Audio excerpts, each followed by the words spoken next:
सिखाना पड़ेगा। और सीता माता की मर्यादा क्या होती है वो हमें हमारी बेटियों को सिखाना पड़ेगा। वो सिखाएंगे तभी तो होगा। हमारी बेटियां सोशल मीडिया पे, आप इंस्टाग्राम पे रील देखो, गंदे गंदे कपड़े पहन के रील बना रही है। छोटी छोटी बच्चियों में कंपटीशन चल रहा है, 15-16 साल की बच्ची कंपटीशन कर रही है, उसको 5 लाइक मिल गए, मेरे को 1 लाइक भी नहीं मिला। तो अब मैं क्या करूं, तो वो ऊपर के अपने शर्ट के बटन खोलती है ताकि थोड़े लाइक मिल जाए। वो कह रही है उसको 100 लोगों ने देखा, मेरे वीडियो को 10 लोगों ने देखा, तो अब मैं क्या करूं, तो वो नीचे से अपने कपड़े खोलते जाती है। पहले हम कपड़े घर में एक कमरे में बदलते थे, बाथरूम में बदलते थे, आजकल कपड़े कहाँ बदले जाते हैं, इंस्टाग्राम पे बदले जाते हैं। वो अर्धनग्न होके आती है और फिर इंस्टाग्राम पे वो सबके सामने कपड़े पहन रही है। और हमारी ऐसी मानसिकता कि हमने इन चीजों को इतना सामान्य बना दिया कि यदि हम बोलेंगे तो क्या कहा जाएगा कि तुम तो रूढ़िवादी हो। इनकी बेटी आज भी मर्यादा में रह रही है, वो बुर्का पहन रही है। हमारी बेटियां अश्लीलता फिरोसने लग गई है, नग्नता फिरोसने लग गई है। और ये कैसे हो रहा है? स्कूल में एनुअल फंक्शन के नाम पर जब मैंने स्टार्ट में कहा कि बच्चों ने एक अच्छा प्रस्तुति दिया, स्कूल में एनुअल फंक्शन के नाम पर बच्चियों को गंदे गंदे गानों पे नृत्य कराया जा रहा है। मैंने अभी वीडियो देखा, वो वीडियो में इतनी छोटी 8-10 साल की बच्ची, वो एक स्त्री 2 करके पिक्चर आई, उसमें एक आइटम सॉन्ग है, आज की रात का मजा मेरे हुस्न से लीजिए। वो सारी लड़कियां उस पे डांस कर रही है इंस्टाग्राम पे। माता पिता को पता भी नहीं होता है कि हमारी बेटी ने इंस्टाग्राम पे अकाउंट भी बना लिया है। माँ होशियार होगी तो खुद उसका अकाउंट चलाती है, और माँ अनपढ़ होगी तो उसको उसकी बेटी भी उल्लू बना देती है। और वो गाना ये चलाती है, और उस गाने के बोल कितने गंदे, और वो स्कूल में शिक्षक की देख रेख में ये हो रहा है। आप सोचो कि हम कहते हैं शिक्षा का केंद्र है ये स्कूल, यहाँ पे सरस्वती विराजती है, वहीं पे स्कूल के शिक्षक मिलकर इस तरह से बच्चों को बिगाड़ रहे हैं। कॉलेज में हमारे बच्चे, हमें लगता है कि बच्चे कॉलेज में गए, बाप 25-30 लाख रुपए इकट्ठे कर जीवन भर की कमाई इकट्ठे कर बच्चियों को अच्छी कॉलेज में पढ़ने भेजने की, लगता है कि मेरा बच्चा कुछ अच्छा करेगा। वही हमारा लड़का जाके ड्रग्स का नशा करता है, हमारा लड़का सिगरेट फूकता है, क्योंकि कबीर सिंह जैसी पिक्चर आ जाती है कि जिसमें ये बता के रहते हैं कि डॉक्टर की प्रैक्टिस करते करते वो ड्रग्स का नशा करता है, और ड्रग्स का नशा करते करते बड़ा कूल बनता है, उसमें वो ऑपरेशन करता है। अब आप बताओ, हमारे बच्चे में तो दिमाग नहीं है, वो यही सोचेंगे कि ये कूल है, हमारी बेटी यही सोचेंगे कि ये कूल है। और वही बेटी हमारे उस कॉलेज में फ्रेशर पार्टी के नाम पर इतनी छोटी छोटी चोली पहनती है, छोटा छोटा स्कर्ट पहनती है, और कॉलेज के प्रोफेसर्स के सामने वो डांस से गंदे गाने पे करती है। गाने के बोल है, चोली के पीछे क्या है। दूसरा गाने का बोल क्या है, छत पे सोया था बहनोई में तने समझ के सो गई, मुझको राणा की माफ करना गलती मारे सो गई। अरे तुम बहन बहनोइयों के रिश्तों को खराब कर रहे हो, साली आदि घरवाली घटियाती बात कर रिश्तों को तार कर रहे हो। हमारी खुद ही महिलाएं सबके सामने हंसते हंसते ठाके मार के बोलती है, अरे वो अपने जीजा से बात करे तो क्या साली तो आदि घरवाली होती है। वो जीजा भी उसके कंधे पे हाथ रख के, अरे मेरी साली आदि घरवाली, शर्म नहीं आती तुमको, रिश्तों को तार करते हो। ये मानसिकता आई कहां से? क्योंकि ये फिल्में देखी, उसमें ये डायलॉग सीखा, उसने ऐसा किया तो मैं भी ऐसा करूंगा, और ये फिर समाज में ऐसी घटनाएं हमारे समक्ष आती है कि ऐसा दिखाते हैं फिल्मों में कि बहू का अवैध संबंध देवर के साथ भी है, जेठ के साथ भी है, ससुर के साथ भी है, यहाँ तक कि दादी पोतों के रिश्ते को तार कर ऐसा सीरियल बनाया एकता कपूर ने कि जिसमें दादी और पोते का अवैध संबंध। अब आप सोचो हम कैसे भारत का निर्माण कर रहे हैं। ये होगा भविष्य का भारत। क्या हम ऐसा भारत हमारे बच्चों को दे पाएंगे? क्या हम ये अपने बच्चों को सिखा कर जाएंगे? पश्चिम से हम सीख रहे हैं और अपनी मर्यादा को छोड़ रहे हैं, तो फिर भारत का जो रियल स्वरूप है, जो संस्कृति है, वो क्या है? ये मंदिर ही तो हमारी संस्कृति है, हमारे त्योहार हमारी संस्कृति है, ये मर्यादा हमारी संस्कृति, हमारा परिवेश हमारी संस्कृति, हमारा रहन सहन हमारी संस्कृति, गौ माता हमारी संस्कृति, ये भूमि हमारी संस्कृति है। उसी को तार कर दिया जा रहा है। हम ये बॉलीवुड वाले कभी हाडी रानी पर फिल्म नहीं बनाई। आपने से किसको हाडी रानी के विषय में पता है? आप मुझे करके बताओ। बस 5-7 लोगों को पता है हाडी रानी के विषय में। अब हाडी रानी कौन थी? आपके मेवाड़ की रानी थी। राजस्थान में रह के हमें हाडी रानी का इतिहास नहीं पता। क्यों नहीं पता? क्योंकि घर में किसी ने सिखाया नहीं। पाठ्यक्रम में तो बाबर से औरंगजेब की पीढ़ियां रटवा दी, हमने बेटियों को हाड़ी रानी का इतिहास नहीं बनाया बताया, और बॉलीवुड वालों ने उस पर फिल्म भी बनाई। बॉलीवुड वाले तो फिल्म बनाते हैं, हिंदू की लड़की मुस्लिम का लड़का, फिर कोख से तैमूर और जहांगीर पैदा कराते हैं। वो नहीं चाहते कि हमारी माता जीजा माता बने और कोख से छत्रपति शिवाजी महाराज पैदा हो। वो चाहते हैं कि हमारी लड़कियां तो सैफ अली खान से शादी करें और पेट से तैमूर और जहांगीर पैदा करें। आप देखो, पृथ्वीराज चौहान की भूमि है। पृथ्वीराज चौहान के नाम से करीना के परदादा का नाम क्या था? पृथ्वीराज कपूर। पृथ्वीराज कपूर के 5वीं पीढ़ी में तैमूर और जहांगीर पैदा हो रहा है। पृथ्वीराज कपूर के बेटे का नाम रणधीर कपूर, उसके बेटे का नाम राज कपूर, उसकी बेटी का नाम करीना कपूर, जो फिर करीना खान बन जाती है। और अब अपने बच्चों के नाम क्या रखे? तैमूर और जहांगीर। क्यों रखे ये नाम? ये आपकी छाती पर चोट कर कह रहे हैं कि तुम्हें ऐसा लगता है कि तुमने मुगलों को हटा दिया, मुगल मानसिकता नहीं हटी, हम आज भी तुम्हारी छाती पर बैठे हैं और तुम्हारी बहन बेटियों को उठा के लेके जाएंगे और उनकी कोख से तैमूर और जहांगीर पैदा करेंगे। ये हमारे बीच हो रहा है और इसीलिए लोग जिहाद बढ़ रहे हैं। हमारी लड़की को लगता है कि मेरा वाला शाहरुख भी, वो बॉलीवुड वाला शाहरुख खान है जो बाहें फैला के मुझे कहेगा तू ही मेरा चांद, तू ही मेरा सूरज। फिर अलग बात है कि वो 52 टुकड़ों में मिलती है, उसको जिंदा जला दिया जाता है, उसको जमीन में गाड़ दिया जाता है। अभी चिंता हमें करनी पड़ेगी समाज की बहन बेटियों की। मैं अकेली कितना कर पाऊंगी, सबको मिलकर करना होगा। तो हादी रानी की आपको कथा कहती हुई इसकी फिल्म भी बनाएंगे कि हादी रानी मेवाड़ की रानी रजनलता सिंह चोड़ावत जी के साथ उनका विवाह होता है और विवाह के दूसरे दिन ही उनको एक पत्र आता है पास के राजा का, और पास के राजा जी कहते हैं कि औरंगजेब की सेना अटैक कर रही है, सब लोग आसपास के राजा रजवाड़ा मिलकर अपनी अपनी सेना को लेकर इस जगह एकत्रित होंगे और हम औरंगजेब की सेना से युद्ध करेंगे। राजा जी वो पत्र पढ़कर दुखी हो गए कि मेरा कल तो विवाह हुआ है, अपनी नववधू में छोड़कर कैसे जाऊं, और अगर मुझे कुछ हो गया तो विवाह को एक ही दिन में हो तो दूसरे दिन ही विधवा बन जाएगी। राजा जी व्याकुल होते तो रानी साहब राजा जी की वेदना समझ के वो राजा जी को कहते कि आप मेरी चिंता मत करो, इस मातृभूमि के लिए धर्म के लिए यदि आपका बलिदान रणभूमि में हो जाता है तो मैं आपकी गौरवान्वित विधवा बनकर पूरा जीवन यापन करूंगी।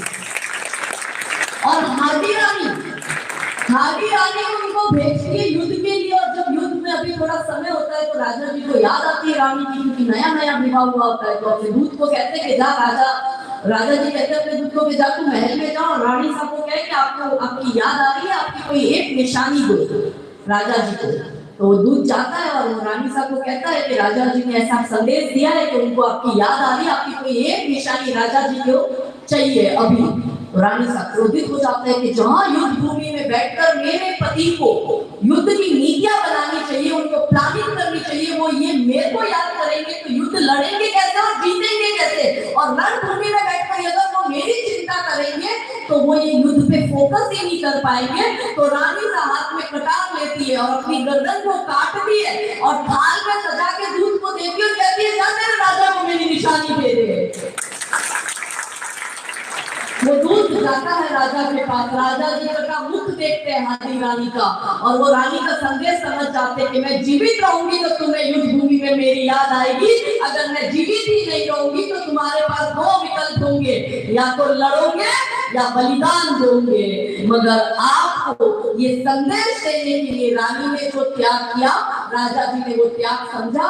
राजा जी ने रानी के लंबे बाल थे, उनकी मुख की माला बनाई, युद्ध लड़ा और राजा जी ने वो युद्ध जीता, और जीतने के बाद रणभूमि में रानी साहब को याद करते हुए हाथ में कटार ली, क्योंकि रानी साहब से बहुत प्रेम था और रानी साहब के बलिदान को भी समझते थे, तो हाथ में कटार लिया। उसी युद्ध भूमि में राजा जी ने अपनी गर्दन काट दी और वहीं अपना बलिदान दिया। ये है लव स्टोरी।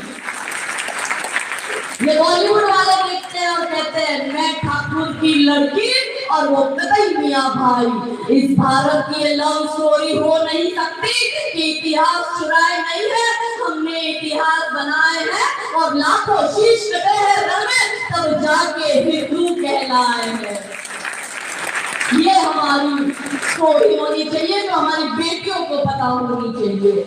अगर बेटियों को हमने सिखाया नहीं, वो अश्लीलता देख रही है, वो ऐसे गाने पे नाच कर रही है कि कुंडी मत खड़काओ राजा सीधा अंदर आओ राजा, इतनी गंदी गंदी रील की आप कल्पना नहीं कर सकते।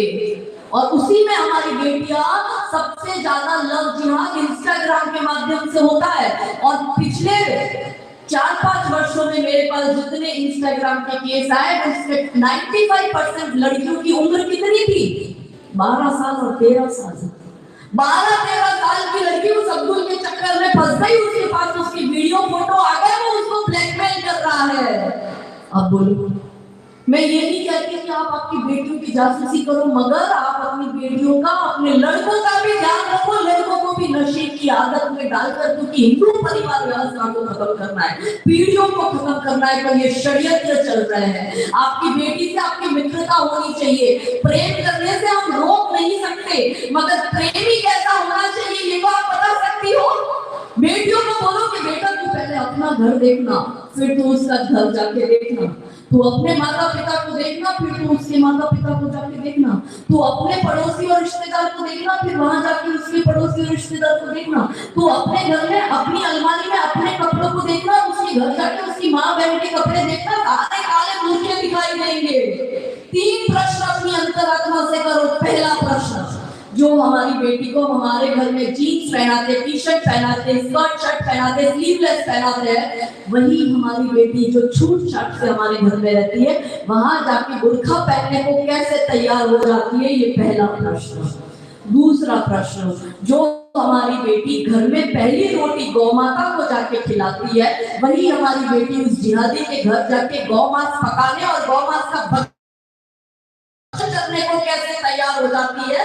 ये दूसरा प्रश्न। तीसरा और अंतिम प्रश्न, कि जो हमारी बेटी को घर में भाई बहन से थोड़ा भाग में कम ज्यादा मिलता है तो शिकायत करती है ना, कंप्लेन होती है कि मम्मी आपने भाई को ज्यादा दिया, मुझे कम दिया।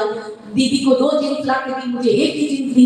दीदी को 200 रुपए वाली पहन दी, मुझे 150 रुपए वाली पहन दी। छोटी मोटी नोकझोंक हर घर में हर भाई बहन की होती है, कि कोई भी भाई बहन अपना हिस्सा अपने भाई बहन को नोकझोंक के बिना नहीं देता। वही हमारी बेटी उस जिहादी के घर जाके 3-3 सौतनों के साथ रहने को कैसे तैयार हो जाती है? उसके यहाँ 4 निकाह करना जायज है। क्योंकि मेरी भोली भाली बहनों, ये ब्लैंक स्लेट है। आप इस पर अपने धर्म की, अपने संस्कृति की, अपनी सभ्यता की, अपने पूर्वजों के बलिदान की छाप नहीं छोड़ोगे। आप इस कोरी पार्टी पर जय श्री राम नहीं छापोगे तो वो जिहादी अल्लाह अकबर छाप देगा। अब आपको करना है कि आपको क्या करना है। आप में से कितनों को रानी नायिका देवी के विषय में पता है? हाथ 2-4 लोगों को। रानी नायिका देवी हमारे गुजरात की रानी थी, पाटन की। उनके पति का देहांत हो जाता है। अपनी जो रानी लक्ष्मीबाई है, उनका ये चित्र हम देखते तो पीछे बच्चा बंधा हुआ है। देखो, 1857 में रानी सा लड़ी थी। मगर मैं आपको 12वीं शताब्दी की गुजरात की रानी की बात करती हूँ कि इसी तरह बच्चा बांधकर वो 12वीं शताब्दी में लड़ी थी, और वो मुगलों से लड़ी थी, और उसमें भी वो मोहम्मद गौरी से, जिसको 17 बार क्षमा किया था पृथ्वीराज चौहान ने। मगर हम उनके वंशज हैं, अब हम 17 बार क्षमा नहीं करेंगे। उन्होंने जब मोहम्मद गौरी ने देखा कि राजा जी का देहांत हो गया और बच्चा भी छोटा सा है, तो मैं आक्रमण करता हूँ, उसने अपने दूत को भेजा आबू की घाटी पर। वो आके रुका आपकी इसी आबू की घाटी पर। यहाँ से लड़ते लड़ते वो आबू पहुंचा, फिर उसको गुजरात में अटैक करना था। तो आबू की घाटी पर वो रुका और उसने अपने दूत को कहा कि जा पड़ोसी राज्य की रानी को जाके बोल कि मेरी ये शर्त है, वो तुम मान लोगी तो हम तुम्हारे राज्य पर अटैक नहीं करेंगे। वो दूत गया रानी के पास और रानी को कहता है कि राजा, हमारे जो राजा है उसकी 3 शर्त है। हमारे राजा ने कहा है, पहली शर्त आप इस्लाम स्वीकार करो, दूसरी शर्त उससे निकाह करो, और तीसरी शर्त अपना धन धान्य पूरा बांटकर उसको सौंप दो। रानी सब बड़ी होशियार और बड़ी तेज। देखो, ये सबकी बचपन से ट्रेनिंग होती है। हम हमारी बच्चियों को पेन तो दे रहे, पर कटार नहीं दे रहे, तलवार नहीं दे रहे उसको अपनी सुरक्षा के लिए। वो बचपन से ट्रेंड थी, पहले बचपन से ट्रेंड किया जाता था बच्चों को। रानी साहब बहुत होशियार। रानी साहब ने कहा दूध को जाकर उसको जाकर बोल राजा को मुझे उसकी सारी शर्तें मंजूर है। वो गया, वो वहां से निकला। रानी ने अपने सेनापति को बुलाया और कहा कि चलो मुझे कैलकुलेशन करके बताओ, कितने हाथी, कितने घोड़े, कितनों के साथ संध्या, कितने हमारे सैनिक है, सारी मेरे को कैलकुलेशन करके बताओ। हम अभी चढ़ाई कर रहे हैं और उस पर अभी अटैक करेंगे मोहम्मद गौरी पे। तो वो जो सेनापति है वो डर गया, उसने कहा आप महिला कर क्या लोगी, छोटा सा तुम्हारा बच्चा, राजा जी भी नहीं है और आपका बच्चा भी अगर युद्ध में मारा जाएगा तो फिर ये वंश आगे कौन बढ़ाएगा। ऐसे करके डरपोक वाली बात करने लगा तो रानी सा हो गए क्रोधित। रानी सा ने उसी वक्त उसको वहां से निकाला, सेना की कमान खुद हाथ में ली, सबको तैयार किया और रात के अंधेरे में जब मोहम्मद गौरी की सेना आबू की घाटी पे सो रही थी, वो सोते हुए उस सेना पर रात के अंधेरे में रानी ने हमला किया, इन सबको मारा और काटा और वो मोहम्मद गौरी धूप दबा के भाग रहा था। तो रानी का उसके पीछे पीछे उसको मारने भागी और रानी सा ने देखा ये तो बहुत आगे पहुंच गया और पीछे बच्चा बंधा था ऐसे ही। तो रानी सा ने दूर से जोर से कटार उसके पीछे मारी और वो उसके कमर से नीचे के हिस्से में जाके लगी। वो डरपोक सिंध जाके रुका और उसको पता चला कि ये तो हिंदू योद्धा नारी ने, इस वीरांगना ने तो मुझे नपुंसक बना के भेज दिया। और वो 13 वर्ष तक मोहम्मद गौरी उसके बाद 13 वर्ष तक भारत में नहीं आया। ये शौर्य था हमारी रानियों का और इस मातृभूमि की बेटियों का। मगर हमने बेटियों को क्या बनाया, हमने बना दिया उनको गुड़िया। हम उनको क्या कहते हैं, गुड़िया। ये बंगाल में जो डॉक्टर के साथ हुआ, कितनों को पता है बलात्कार और हत्या बंगाल में आरजीकर मेडिकल कॉलेज में हुई, पूरे देश में खूब हो हल्ला हुआ, इसलिए सबको पता है। अब आप देखो जो हमारी बेटी जहाँ पढ़ाई कर रही है वहीं पे वो सुरक्षित नहीं है, जिस जगह वो डॉक्टर है वो वही सुरक्षित नहीं है। हमने उसके हाथ में स्टेथोस्कोप तो दे दिया, हमने उसके हाथ में तलवार तो नहीं दी। हम कहते हैं बेटी बचाओ बेटी पढ़ाओ, अरे बेटियों को सशक्त बनाना भी हमारी जिम्मेदारी है कि बेटी को तलवार थमाओ, बेटी लड़ भी जाएगी और बेटी यदि बच पाएगी तो बेटी पढ़ भी जाएगी। बच रही हमारी बेटियां, माँ बाप जीवन भर की कमाई लगा देते कि मेरी बेटिया डॉक्टर बनेगी, हमारे बुढ़ापे का सहारा बनेगी, वही बेटी उसी कॉलेज में मारी जाती है। हमारी होती तो किसी और की तो दुख नहीं। हमारी बेटियां सुरक्षित, क्या कोई माता पिता अपनी बेटी को बंगाल भेजेगा डॉक्टरी करने के लिए? डर लगता है। मैं इतनी बाहर जाती हूँ और मुझे माताएं कहती है कि मेरी बेटी को मैं कैसे वहां भेजूं, मेरे को डर लग रहा है। हमारी बेटियों को हम सशक्त बना रहे, आत्मनिर्भर बना रहे। पहले मुगलों से लड़ा करती थी और अब हम ये हाल है, क्यों? क्योंकि हमने उसकी हाथ में कटार देने की जगह क्या दे दिया, गुड़िया। गुड़िया गुड़िया करते रहते हैं, गुड़िया कह के बुलाते हैं। रिश्तेदारों में किसी का बर्थडे पार्टी होगा तो भी गिफ्ट में बच्ची को क्या देंगे, गुड़िया। खुद के घर में भी बर्थडे पार्टी होगी तो लड़की को क्या देंगे, बारहवीं वाले को गुड़िया गुड़िया कहते हो। गुड़िया जैसे शौक तुम्हारे गुड़िया की बन जाती हो, वीर प्रसूता हो के भी पल पल क्यों नीर बहाती हो। अरे शक्ति स्वरूपा हो तुम तो जगदम्बा की अवतारी हो। क्या दुर्योधन क्या दुशासन, तुम स्वयं काल पर भारी हो, मगर वर्जना क्यों करती हो, मगर वर्जना क्यों करती हो ढालों से तलवारों से। बस एक बार तो लगन लगा लो मृत्यु नाथ की ढालों से। अरे रक्त बीज को रंगचंडी का रक्तिम रूप दिखाएंगे, तब तुम खुद अपना चीर बचा लो। श्री कृष्ण कहाँ तक आएंगे, कहाँ तक आएंगे कृष्ण भगवान। हमारी आत्मरक्षा ही हमारी सुरक्षा की गारंटी है कि आपके घर की दहलीज लाकर यदि आपकी बेटी बाहर जाती है तो माता पिता इतने सुनिश्चित होने चाहिए कि कोई मेरी अब्दुल आफ्ताब मेरी बेटी के टुकड़े टुकड़े करे। भूमि कही जाती है, दुर्गा की भूमि कहते हैं ना, उस भूमि पर जहाँ मुख्यमंत्री एक महिला है, वो ममता वहां की होती है, वहां बेटियों का ये हाल हो रहा है। संदेश में मुसलमानों ने और साजा शेख ने मिलकर एक रूल बनाया। क्या नियम बनाया कि जिस हिंदू महिला का विवाह होगा, विवाह के बाद उसकी जो डोली है वो सीधा ससुराल ना जाके कहाँ जाएगी, जो मुसलमान का घर उस गांव में तय किया हुआ है उस मुसलमान के घर जाएगी और रात भर वो मुसलमान उसका बलात्कार करेगा। वो 1 दिन भी रख सकता है, 10 दिन भी रख सकता है, 10 महीने भी रख सकता है और मन ना भरे तो वो अपने पास ही रखेगा। वो बच्ची जब तक अपने पति के घर नहीं जाएगी जब तक उस गांव के मुसलमान का परमिशन नहीं मिलेगा।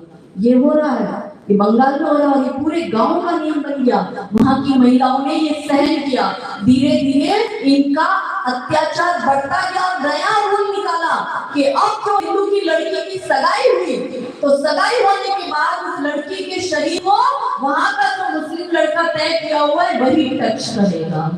अब देखो ये भी सहन किया वहां की महिलाओं ने। हद कब पड़ी, पराकाष्ठा कब पार हुई कि मुसलमानों ने, वहां के जिहादियों ने नया नियम बनाया अपने बंगाल में, अपने भारत के अंदर। क्या था वो नियम कि जो छोटी छोटी बच्ची अपनी प्यूबर्टी एज क्रॉस करेगी, मतलब उसके पीरियड्स आने स्टार्ट हो गए, उसके बाद उस बच्ची का भी बलात्कार मुसलमान करेगा, ये भी नियम बनाया। और एक नियम बनाया कि हर रोज रात में 250 से 300 मुसलमान उस गांव के वो 250-300 मकान को चिन्हित करेंगे, उसके घर के अंदर जाएंगे और जिस बेटी पे नजर पड़ी उसको उठा के लेके आएंगे और रात रात भर उसका बलात्कार करेंगे और उसको सुबह अपने घर भेजेंगे।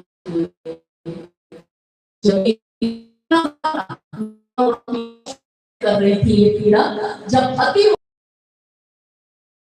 दुर्गा स्वरूप धारण किया, सारी हुई, संगठित हुई, मिलकर संघर्ष किया, विरोध किया और आज शाहजहां शेख और उसकी गुंडे जेल की सलाखों के पीछे है।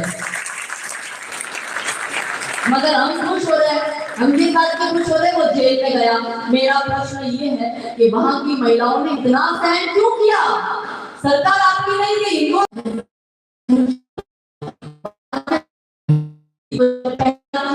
बहन बेटियों पे पड़ी और का गंदा हाथ आपकी बहन बेटियों के चुन्नी खींचने में गया, उसी समय वो हाथ क्यों नहीं काट डाला, वो आंखें क्यों नहीं नोची और उसको 10 फीट जमीन में क्यों नहीं गाड़ दिया?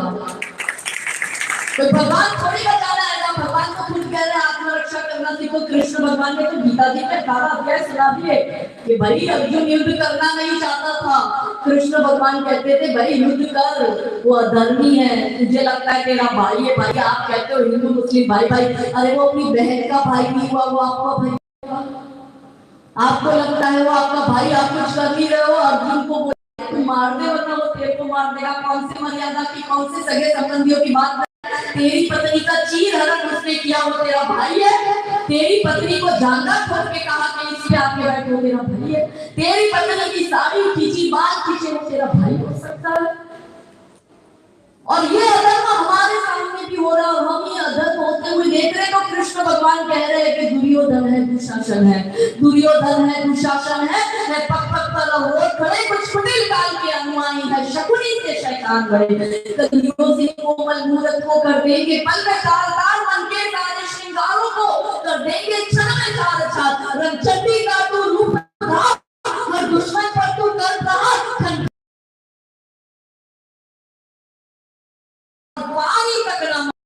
पानी तक ना मांग सके, जो कुछ उठाएंगे तब तुम खुद अपना चीर बचा लो, श्री कृष्ण का तक आएंगे।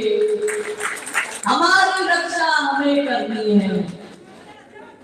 पुनः सनातन उदित होगा, हार कर मत बैठ जाना, एक हिंदू मैं जगाओ, एक हिंदू तुम जगाना, मिलकर करेंगे तब इस समस्या के समाधान को ढूंढ पाएंगे। आपके राजस्थान में अभी एक जजमेंट आया, अजमेर शरीफ दरगाह में रेप केस स्कैंडल हुआ था, कितनों को पता है? 90 के दशक में हुआ था राजस्थान के अजमेर में, 1990 अजमेर रेप केस स्कैंडल, कितनों को पता है? हाँ तुझे तो पता ही नहीं, राजस्थान में रह रहे हो, इतना बड़ा कांड हो गया, इन बच्चियों को नहीं पता कि अजमेर रेप केस स्कैंडल क्या है। गूगल करो, यूट्यूब पे देखो, उसकी डॉक्यूमेंट्री करो। आपके राजस्थान में अजमेर में सोफिया कॉलेज की बेटियों के साथ रेप हुआ, किसने किया? ये अजमेर शरीफ दरगाह के चिश्ती खादिम परिवार ने, नफीस चिश्ती, अनवर चिश्ती, सलीम चिश्ती, इन लोगों ने उसका रेप किया। 250 से अधिक हिंदू बेटियों के बलात्कार हुए हैं और अब जाके 32 वर्ष बाद उसका जजमेंट आता है। क्या जजमेंट आता है? आजीवन उम्र कैद। क्यों आज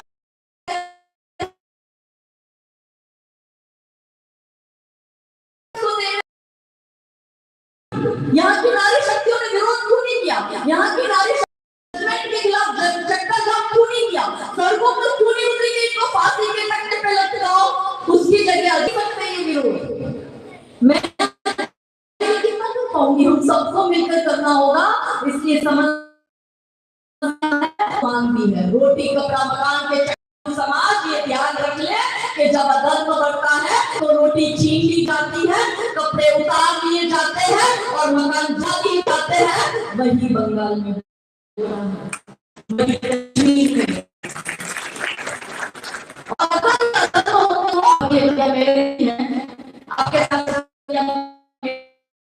आपको तो पैसा ला के दे रहा है, मेरा तो भरता आ रहा है, केस हो रहे हैं, जो बढ़ गया कुछ नहीं। आपको भी कोई केस नहीं देगा कि उनको एक कहना जाके काम कर लो, कोई नहीं करेगा। खुद से स्टार्ट करना पड़ेगा, खुद से ये काम करना पड़ेगा। ये संघर्ष मैंने सुना है कि जीवन को बस रण माना है, धर्म हेतु प्रतिक्षण माना है और मेरा ये सारा जीवन आर्य भूमि का ऋण माना है। स्वीकारी सारी बाधाएं, वीरों ने कब हर्ष चुना है? हाँ, मैंने संघर्ष चुना है, ये संघर्ष मैंने चुना है, यही हमको करना पड़ेगा। समस्या पे बात हुई, अब हम समाधान पे बात करते हैं।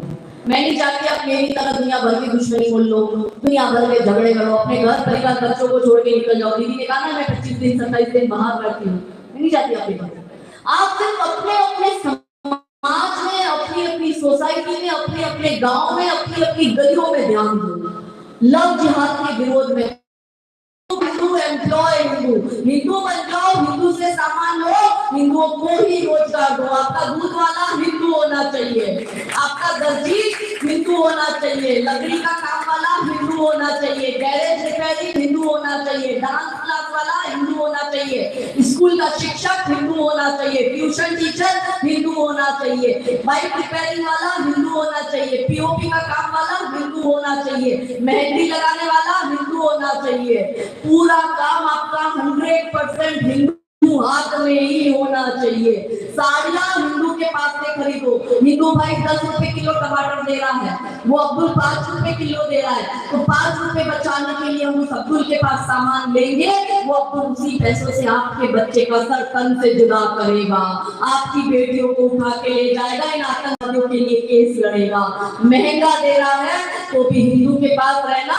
अरे हमारे महाराणा प्रताप ने तो बोलते ना, घास की रोटी ही जब बन बिलावो दे भाग्यो, राणो तो अमरियो चीज पड़ियो, राणा रो रोज सोयो दुख जाग्यो, कि उन लड़ियो घणो हूं सयो घणो मेवाड़ी आन बचावन रे, मैं पास नहीं राखी मन रंग में गया वो खून बहावन। और आज हम 5-5 रुपए की चिंता करके वो अब्दुल को धंधा दे रहे हैं, वो रो रहे हैं। आपके मेवाड़ में, आपके राजस्थान में मीरा जन्मी, मेड़ तेरे राणा गढ़ चित्तौड़, दोनों पुरुष ऐसा जन्मिया, हीरा मोती लाल, उनके जीवन से तो सीख लो जो वो सिखा के गए। महाराणा प्रताप ने की थी मृत्यु की साधना। महाराणा प्रताप का अंत में जो वो हमें कह के गए वो सीखो। महाराणा प्रताप की सेना कम, अकबर की सेना बहुत बड़ी। अकबर के साथ वो लोग भी थे जिसको अकबर के साथ रहना था, और अकबर के साथ वो लोग भी थे जिसको महाराणा प्रताप का साथ देना था। तो उसमें कुछ लोग महाराणा प्रताप के पास गए और कहा कि भाई तुम ये युद्ध जीत ही नहीं सकते, उसकी संख्या देखो, आपकी संख्या देखो। तो इसमें 4 वर्ग थे। एक बुद्धिशाली लोग, तो बुद्धि कहती थी कि टक्कर असंभव है। बुद्धिशाली लोगों ने जाकर कहा टक्कर असंभव है, उसकी सेना देखो, आपकी सेना देखो।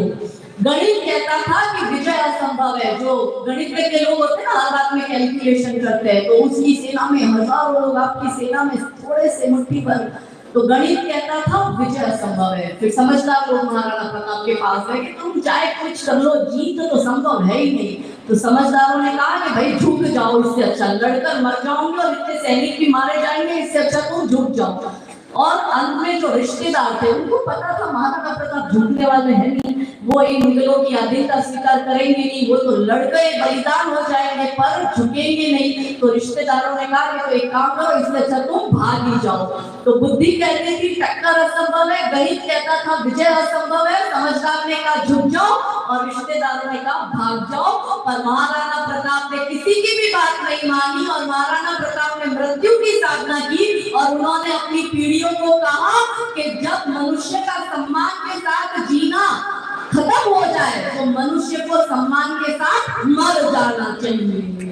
ये महाराणा प्रताप सिखा के गए कि कुत्तों की तरह तुम मत हिलाना, धर्म के लिए संघर्ष करना। हम क्या कर रहे हैं? हम हंसते हंसते धर्मांतरण कर रहे हैं। दूसरा क्या कर सकती हो?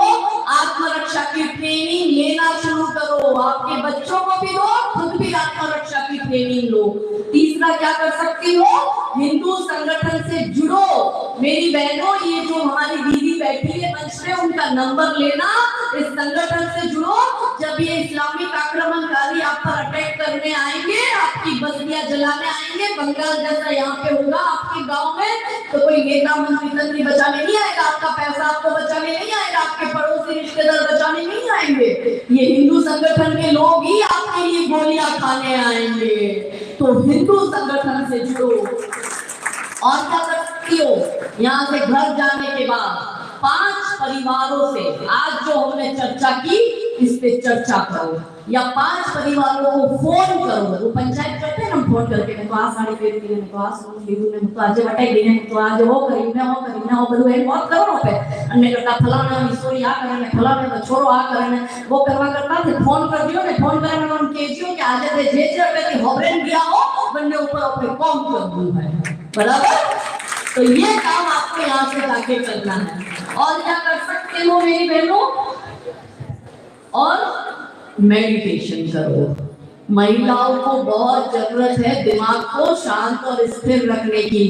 ये दिमाग खराब हो रहे हैं, वो फोन में गलत देख रहे हैं, गलत बुद्धि भ्रष्ट हो रही है, वही गलत बुद्धि बच्चों में आ रही है। तो भावी पीढ़ी का निर्माण करना है तो मेडिटेशन करोगे तो अच्छे विचार आएंगे। अच्छा खान पान करो, होटल का खाना खाना बंद करो, घर का खाना खाओ, शुद्ध खाओगे, जैसा अन्न वैसा मन। और प्रतिदिन 20 मिनट मेडिटेशन करो। ये जो मन इधर उधर भटकता है, ये जो क्रोध आता है छोटी छोटी बात पर, परिवार से लड़ झगड़ कर हम अलग हो रहे हैं, हमारे परिवार खंडित हो रहे हैं, मेडिटेशन खुद करो, बच्चों को भी कराओ और अपने दिमाग को शांत रखो। तो बोलो इतना काम होगा। तो अंत में कविता की ये पंक्ति आपको सुनाकर अपनी वाणी को विराम देती हूँ कि हे भारत की नारी जागो, मैं तुम्हें जगाने आई हूँ और 100 धर्मों का धर्म एक बलिदान बताने आई हूँ। खप्पर वाली काली जागे जागे दुर्गा बरबरा, रक्त बीज का रक्त चाटने वाली जागे चामुंडा, नरमुंडों की माला माला जागे कपाली कैलाशी, और रंग की चंडी घर घर नाचे, मौत कहे प्यासी प्यासी, अरे झोली लेकर मांग रही हूँ, झोली लेकर मांग रही हूँ, कोई शीश का दान दे दो, भारत का भैरव भूखा है, कोई प्राण का दान दे दो, और मैं घर घर इंकलाब की आग जलाने आई हूँ। हे भारत की बेटी जागो, मैं तुम्हें जगाने आई हूँ। हे भारत की नारी जागो, मैं तुम्हें जगाने आई हूँ। तो जब चमकती है बिजली तो आकाश बदल देती है, जब उठती है आंधी तो दिन रात बदल देती है, और जब गरजती है राजस्थान की नारी शक्ति तो इतिहास बदल देती है। मैं बता दूं आपको लग रहा होगा कि ये बहन गुजरात की इतनी अच्छी मारवाड़ी कैसे बोलती है, बराबर ना? मैं मारवाड़ की हूँ, राजस्थान की हूँ, तो ससुराल मेरा गुजरात में है। तो राजस्थान की नारी शक्ति जब गरजती है तो इतिहास बदलने की ताकत रखती है। तो यहाँ बैठी एक एक बहन बेटियों में मुझे शक्ति स्वरूपा दिख रही है। रंगचंडी का रूप धारो और अधर्मियों का नाश करो, और देश की बागडोर अपने हाथ में लो, अपने भविष्य की सुरक्षा खुद सुनिश्चित करो, और बच्चों को सही दिशा और दशा दो, बच्चों के मित्र बन के रहो, और अपनी बेटियों को वो सब बताओ जो एक 12-13 साल की आयु में बताने की आवश्यकता है। अब हमारे बड़े भाई साहब मुकेश भाई साहब ने कहा कि आपको शपथ दिलवानी है, तो आप सब तैयार हो शपथ के लिए? तो सब अपनी अपनी जगह पे खड़े हो जाओ। हम लोग आज एक शपथ लेते हैं, तो हमारा एक शपथ के बाद हमारा एक सेल्फी वीडियो बनेगा, ठीक है? तो आप अपना राइट हैंड आगे करिए और हमारे साथ दोहराइए कि मैं शपथ लेती हूँ कि मैं पूर्ण सत्य निष्ठा के साथ अपने धर्म और संस्कृति के लिए अड़िग रहूंगी। लोक लुभावन और मनभावन वस्तु अथवा व्यक्ति के प्रलोभन में नहीं आऊंगी। जिस धर्म में पैदा हुई हूँ अंतिम सांस तक उसी सनातन हिंदू धर्म का पालन करते हुए निज देही का त्याग करूंगी। स्वयं भी जिहादी तत्वों से बचूंगी व अपने समाज, धर्म और अन्य बहन बेटियों को बचाने के लिए प्रयासरत रहूंगी। मैं लव जिहाद और उसके षड्यंत्रकारियों के समूल नाश की शपथ लेती हूँ। अब मैं एक सेल्फी वीडियो बनाऊंगी, मैं बोलूंगी दुर्गा बन तो काली बन, आपको कहना है कभी ना मूर्खे वाली बन, ठीक है? फिर मैं कहूंगी देश की रक्षा कौन करेगा, धर्म की रक्षा कौन करेगा, तो आपको क्या कहना है? हम करेंगे, हम करेंगे। और मैं फिर अंत में कहूंगी गर्व से कहो हम हिंदू है, हिंदुस्तान, तो आपको कहना है हमारा है। हमारा ही तो है, जो हिंदू का था इन नाजायजों का कुछ था ही नहीं 1947 में, फिर भी पाकिस्तान दे दिया, ये हमारे बाप का है, ये हमारा है, इसके लिए बलिदान दिया है हमारे पूर्वजों ने। तो स्टार्ट करते हैं। हाँ, तुम सब मेरे पीछे ऐसा ऐसा दिखनी तो चाहिए चीज़ बढ़िया तैयार होके आई है। चलो लोग ये सब तैयार है ना? मैं थोड़ी आगे चली जाती हूँ। दुर्गा बंधु काली बन, दुर्गा बंधु काली बन, देश की रक्षा कौन करेगा? धर्म की रक्षा कौन करेगा? गर्व से कहो हम हिंदू हैं, गर्व से कहो हम हिंदू हैं, हिंदुस्तान, गर्व से कहो हम हिंदू हैं, रामचंद्र की, पवित्र हनुमान की, उमापति महादेव की, संतों की, गौ माता की, धर्म की, अधर्म का, प्राणियों में, विश्व का, पार्वती पते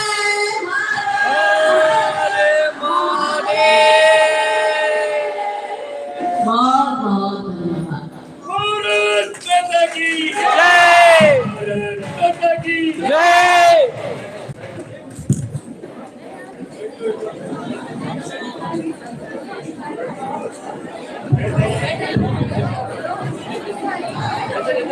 बहुत बहुत धन्यवाद काजल जी का।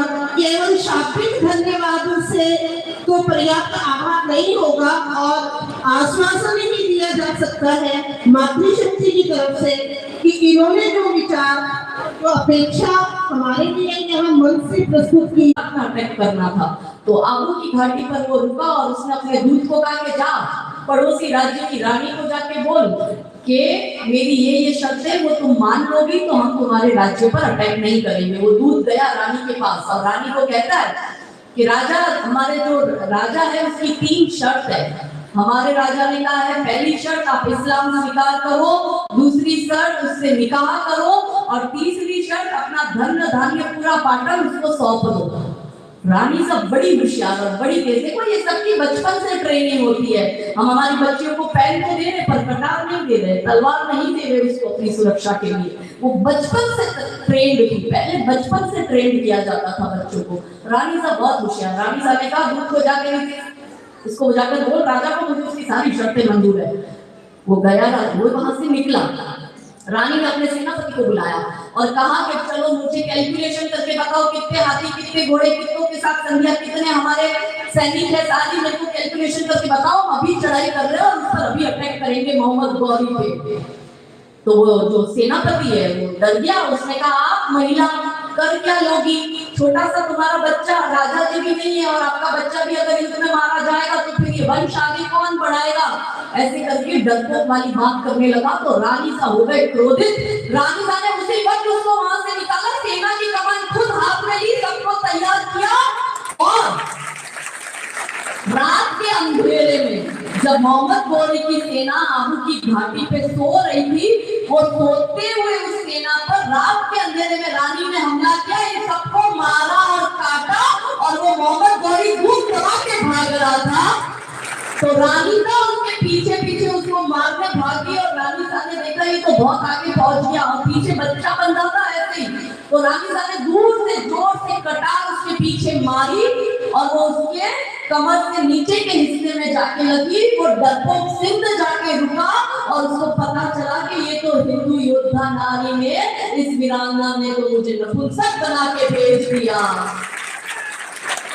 और वो 13 वर्ष तक मोहम्मद गौरी उसके बाद 13 वर्ष तक भारत में नहीं आया। ये शौर्य था हमारी रानियों का और इस मातृभूमि की बेटियों का। मगर हमने बेटियों को क्या बनाया, हमने बना दिया उनको गुड़िया। हम उनको क्या कहते हैं, गुड़िया। ये बंगाल में जो डॉक्टर के साथ हुआ, कितनों को पता है बलात्कार और हत्या बंगाल में आरजीकर मेडिकल कॉलेज में हुई, पूरे देश में खूब हो हल्ला हुआ, इसलिए सबको पता है। अब आप देखो जो हमारी बेटी जहाँ पढ़ाई कर रही है वहीं पे वो सुरक्षित नहीं है, जिस जगह वो डॉक्टर है वो वही सुरक्षित नहीं है। हमने उसके हाथ में स्टेथोस्कोप तो दे दिया, हमने उसके हाथ में तलवार तो नहीं दी। हम कहते हैं बेटी बचाओ बेटी पढ़ाओ, अरे बेटियों को सशक्त बनाना भी हमारी जिम्मेदारी है कि बेटी को तलवार थमाओ, बेटी लड़ भी जाएगी और बेटी यदि बच पाएगी तो बेटी पढ़ भी जाएगी। बच रही हमारी बेटियां, माँ बाप जीवन भर की कमाई लगा देते कि मेरी बेटिया डॉक्टर बनेगी, हमारे बुढ़ापे का सहारा बनेगी, वही बेटी उसी कॉलेज में मारी जाती है। हमारी होती तो किसी और की तो दुख नहीं है। हमारी बेटियां सुरक्षित, क्या कोई माता पिता अपनी बेटी को बंगाल भेजेगा डॉक्टरी करने के लिए? डर लगता है। मैं इतनी बाहर जाती हूँ और मुझे माताएं कहती है कि मेरी बेटी को मैं कैसे वहां भेजूं, मेरे को डर लग रहा है। हमारी बेटियों को हम सशक्त बना रहे, आत्मनिर्भर बना रहे। पहले मुगलों से लड़ा करती थी और अब हम ये हाल है, क्यों? क्योंकि हमने उसकी हाथ में कटार देने की जगह क्या दे दिया, गुड़िया। गुड़िया गुड़िया करते रहते हैं, गुड़िया कह के बुलाते हैं। रिश्तेदारों में किसी का बर्थडे पार्टी होगा तो भी गिफ्ट में बच्ची को क्या देंगे, गुड़िया।